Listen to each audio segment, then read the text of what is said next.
Ready, one, two, three.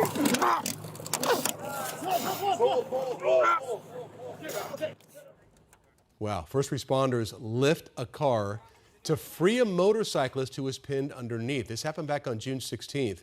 Today, 12 News journalist William Pitch spoke with the Phoenix police officer who helped with this rescue. When Ricky Jarrett got to the scene of the crash, he knew he had to keep the motorcycle rider calm. He didn't know he'd also have to lift the car off of him. I got one trapped. Sergeant Ricky Jarrett rolled up to the crash near 7th Street in Bell. The motorcycle rider was under a Buick. His leg, again, was up by his chest, and the other leg was tangled up underneath the drivetrain. So I knew that leg was clearly broken. Ricky said the rider was actually fairly calm for being underneath the car. Keep breathing. If he's underneath the car like that, typically if he'd been run over, he might have internal bleeding, right?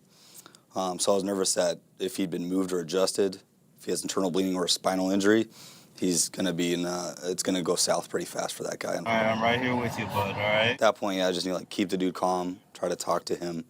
And he was extremely calm for the situation that he was in, for sure. The guy's clearly in pain. Ricky waited for the fire department to get there. When fire got there, I thought they were going to have some tool that they were just like a jack of some sort. But they didn't have a jack. They had a Ricky and a half dozen firefighters. And then they started discussing, oh no, we're going to lift it. And so then I turned around, I was like, oh, okay, if we're going to lift it, let's get ready. Can you use a straight ladder? Yeah, I was confused. I didn't think we were going to do that.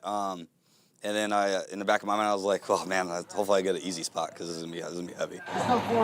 Ricky got the bumper. The firefighters got the rest. Ready, one, two, three. And someone slid the motorcyclist out from under the car. Ricky says he's heard the guy is recovering. Not all the crashes he sees end that way. It sucks. It's hard when you're on those accidents and somebody passes. We don't always talk about it, but we see it a lot. So it is rough for us.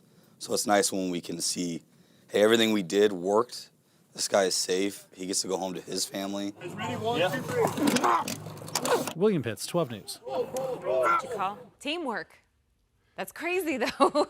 First responders, so much respect to the men and women who put on a badge and a bulletproof vest and go out. They never know what they're going to deal with. Firefighters, the same thing. Lifting a car off of a guy? I know. You thought you were going to do that when you got up in the morning. You hear about people doing it, though, and it's like that adrenaline, that they get. And, of Right. course, obviously, they had a bunch of guys, and so. Yeah. There's no easy spot, though, when lifting the car. I like how he said, I'm going to look for an easy spot. I get an easy spot. I think they're all pretty tough. Yeah.